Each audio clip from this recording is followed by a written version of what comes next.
Marietta Mehanni, and this week's Aqua tip is we're using one dumbbell. Now, you want these exercises and how I put them together into some choreography, check out Not Just a Dumbbell, and that's available both in hard copy DVD or on Vimeo.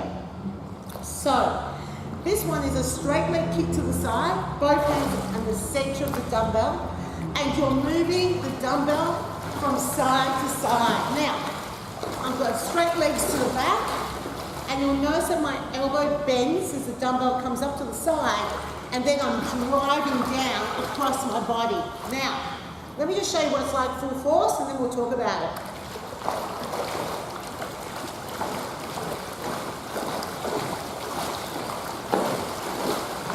I'll show you side arm as well.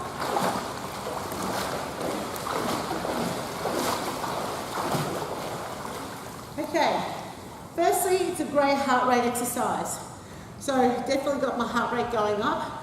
Secondly, your abdominals work quite hard to stabilize.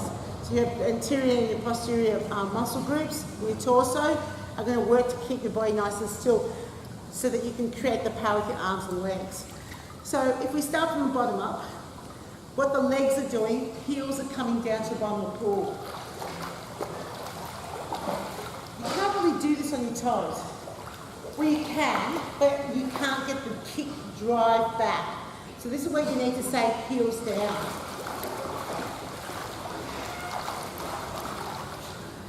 Then the arms are the key here.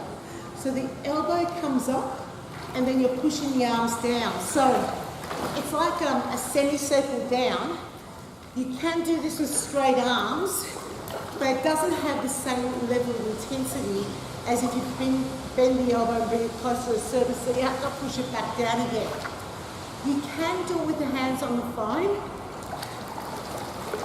but you have to really grip hard with your fingers. So you have to be mindful of that, especially if you're going to be teaching clients with arthritis or any sort of issues with fingers or even wrists. Yeah, because they'll have to grip quite hard to be able to perform that at the speed required to get the intensity. So just one more point about the coordination. When my arms go to, say, my left leg has to be on the bottom of the pool.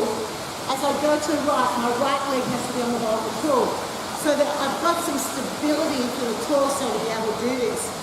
If it's the other way around, and we all know how our participants can sometimes become a little uncoordinated in the water, if I do this, I lose my ability to stay stable and therefore lose the ability to drive through the water to be able to create the necessary speed to get the heart rate spike and also get that effect on my abdominal and my back muscles.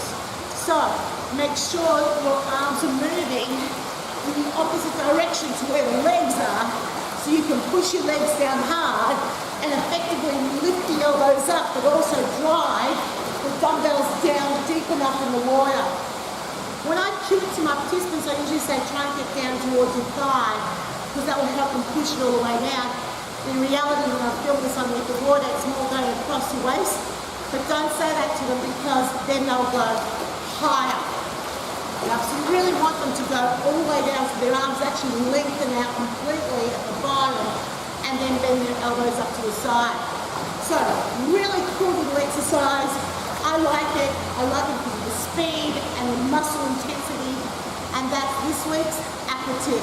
To demonstrate the straight leg kick to the back with the arms going across the body, it's really important that on land you start in the correct position.